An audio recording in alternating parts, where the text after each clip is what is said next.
I was saying I'm very pleased to see that there is still an audience here. It has been a long afternoon and we have had some lovely music. But people stay till the end for very many reasons, different reasons. In the United Nations, we are quite accustomed to speaking to empty chairs. Because it doesn't matter, we are not speaking for the audience, we are speaking for the audience back home. So one day I was at the United Nations and I was speaking on some very grave subject and there was only one person in the audience. I felt very pleased, at least there was one, right? So I went up to him after I finished my speech and told him, Your Excellency, I am very grateful that you stayed for my speech. You must be in love with India. He said, no such thing. I am the next speaker.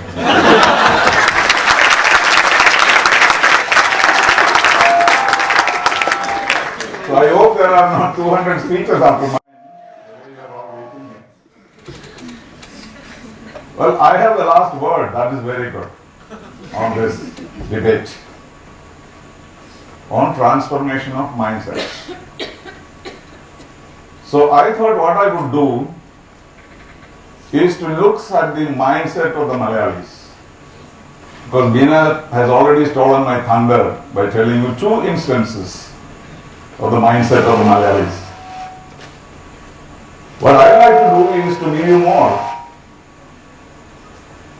from an insider's perspective, not from an outsider's perspective. I lived 40 years abroad and came back to Kerala. And so I can see this in a new light as to where the Malayalis are going. And I must say at the very outset that I may be guilty of the same mindset that I am trying to transform. But it's important for us to identify those mindsets so that we can make sure that Kerala goes forward. And unless you make certain changes in our mindset, we cannot progress very much. So it is in that spirit that you need to see it. There is a huge paradox, as Veena mentioned too. We are sharper in intellect than most Indians. We are cleverer than many Indians.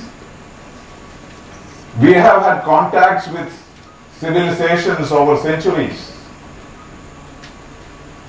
But still, we do not get rid of some of the so-called Malayali mindset.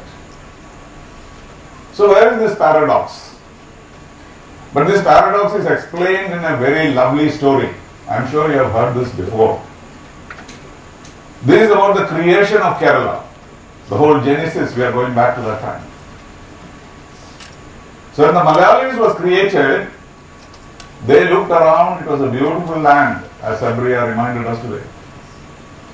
Lovely place, but then they looked at themselves, they found that they were lazy, they were drunk, they were totally disorganized. So they felt very upset. So they went to Almighty and said, Lord, what have you done? You have created this beautiful land, but you have created us like this. God said, well, I was concentrating more on the nature than on the people. But God always gives you a boon when you have a bane, right?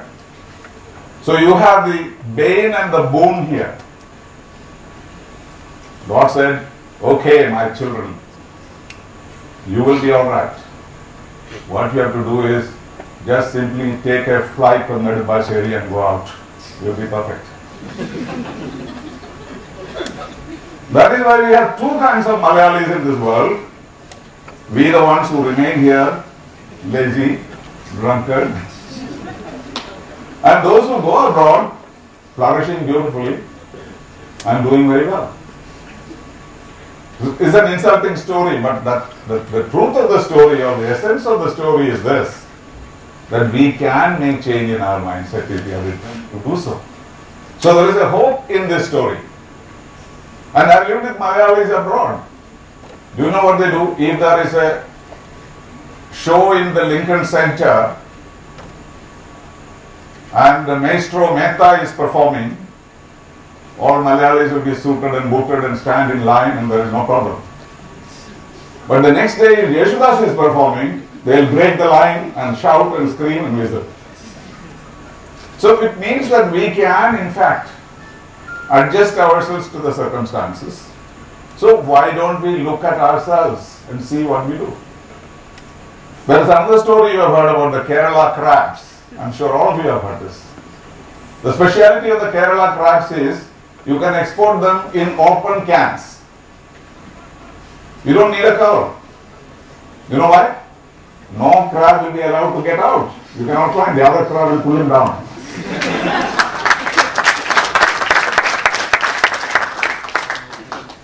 And what does it mean? It means that we are highly individualistic. We look for our own benefits, but we do not think of others. Which leads to the conclusion that we cannot work as a team. That is the problem with us. An average Malayali is certainly better than an average Japanese. But in Japan, there is a hierarchy. There is a place for each of them in the society. And people do not cross over. They take orders. We do not, because we think that each one of us is as good as anybody else and there is no system. We can break any rule. Our brilliance and our great character are normally frittered away in squabbles because we don't believe that we ought to have a place for yourself. Whether you're getting into an elevator or standing in line for a buffet, you have to remember that you have a place in this line. It is not only in the Beverages Corporation's line that you should stand in line. That's the only place. Look at social graces. What do? Maybe we are the only people in the world who do not have words to greet each other. Have you thought of it? You go to Japan, the Japanese have set phrases for everything that they do. When they go out of the house, they have a phrase to say. They have a word to say when they come in. They have a phrase to say when they are eating. But we are mostly silent. Have you noticed that whether you are at a funeral or a festival, the faces of the Malayalis look the same? They don't laugh too much. If I tell you a joke, you won't laugh because you think, who is this guy to make me laugh? He's also Malayali.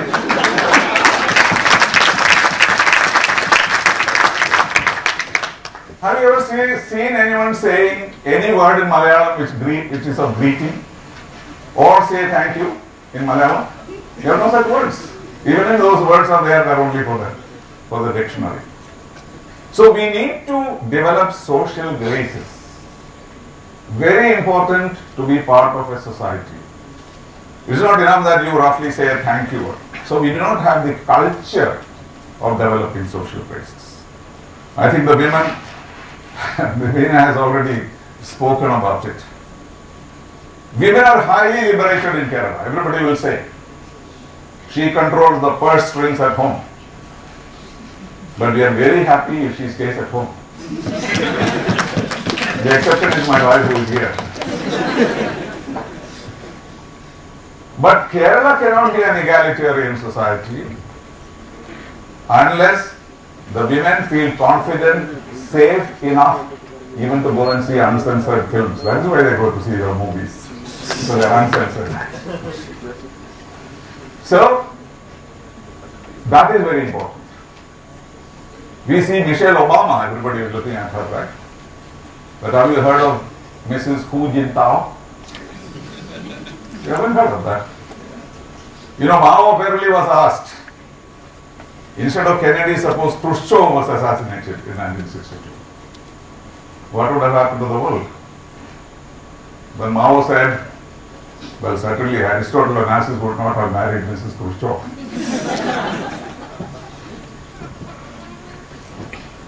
So, when will we have our Michelle Obama in our country? A woman who stands next to a political leader who is part of the system. and on insularity. I have noticed that most people outside of Kerala who come here are uncomfortable here. You may not know that. Because we have a tendency to be very insular. And then it goes on to language, because what happens is you say hello to a Punjabi or a Gujarati, and then you turn to your friend and start speaking in Malayalam. So we do not have that social grace to adjust ourselves to someone outside your society. And that is partly language. And that brings me to the problem that in communications we are very poor. People come and recruit our people from Technopark or wherever else, and we know what happens because they say they cannot speak in English. We missed the .com revolution. We missed the back office revolution because we are not able to use language adequately. But it is only a mindset. It is not a deficiency. We are poor in using language, but we are not poor in learning them. And so it's not enough that you learn to write and read, but you should learn to speak. Swami Vivekananda's lunatic asylum is still alive and well in our Kerala, isn't it? The caste system, the sub-castes, they are all getting more and more significant in our society. It hits the root of democracy. Because you don't cast votes, you vote your caste. Remember that.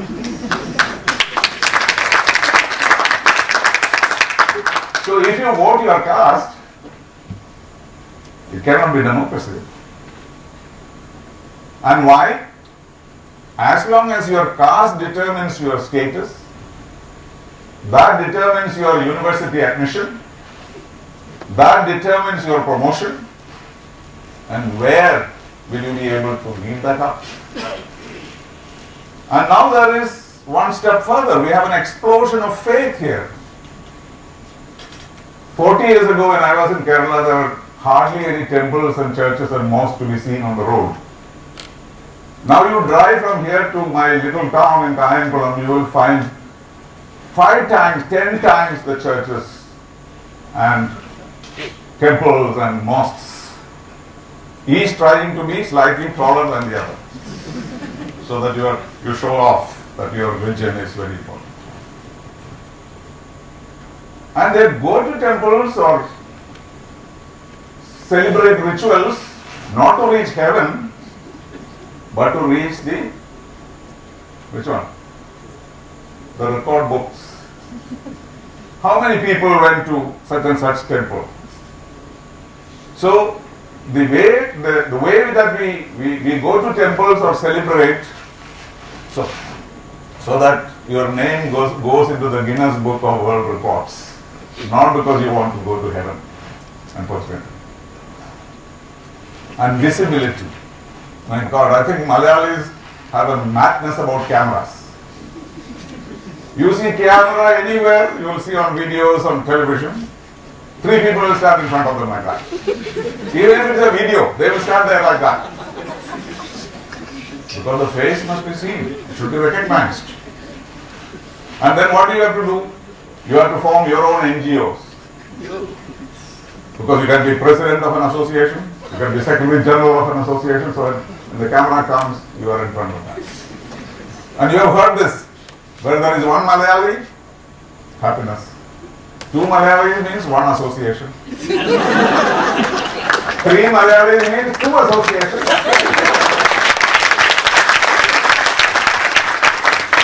And 4 Malayalis means a federation of associations. So all the 4 of them have official positions. One is the president of the federation, one is the president of this association. And then look at our public meetings. Any time of the day or night, you will get people to line up on the stage. 20 of them on the stage. And all of them will speak. Don't forget. From the chief minister to the panchayat president, everybody will speak whatever is the subject. It can be standardization of weights and measures.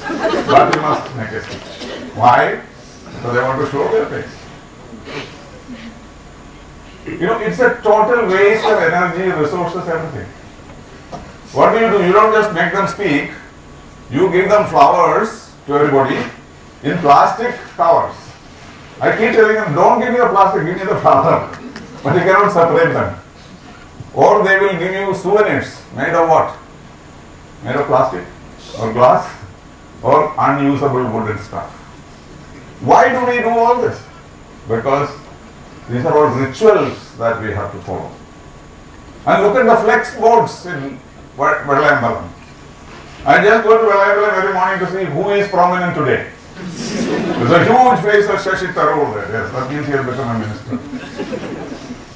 And there is Sudhakaran's picture saying, this is the spirit of the Congress. This man went to the police station and beat up the constable. His picture is also put there. So there must be a ban, I think, on flex boards. And what is the point of having flex boards if people know that you are paying for it? Nobody else is paying for it. And then the lust for land. We will kill each other for land. And that is why we have these narrow roads in Trivandrum. Nobody will give land to anybody.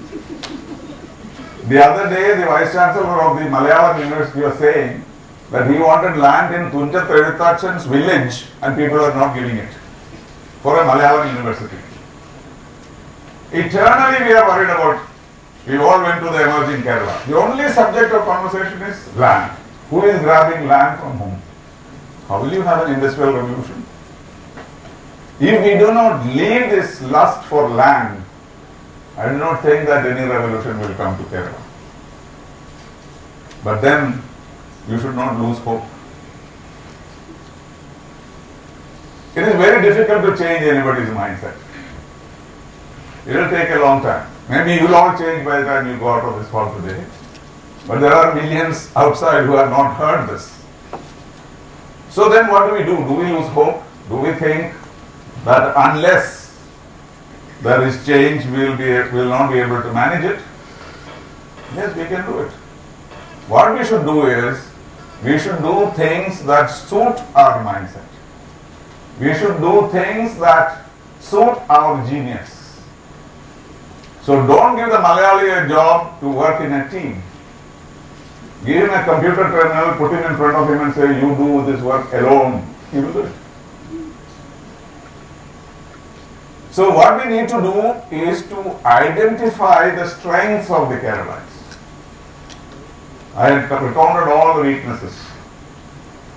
But you should be able to find the strengths of the Keralite and then devise ways in which we have businesses, industries, enterprises that suit their genius. So I may have exaggerated a few things. I may have generalized some isolated tendencies. But what we ought to know is that to be part of this whole system, the part of being in the world, we ought to be more in tune with the rest of the world. It's not enough that we are happy with ourselves. We need to make other people comfortable with you. And that is the spirit. And if that happens, like Vallathol said, കേരളമെന്ന് കേട്ടാൽ തിളക്കണം ചോര നമുക്ക് ഞരമ്പുകളിൽ. If that happens, if you change your mindset, then blood should simmer in your veins when the word Kerala is spoken. Thank you very much.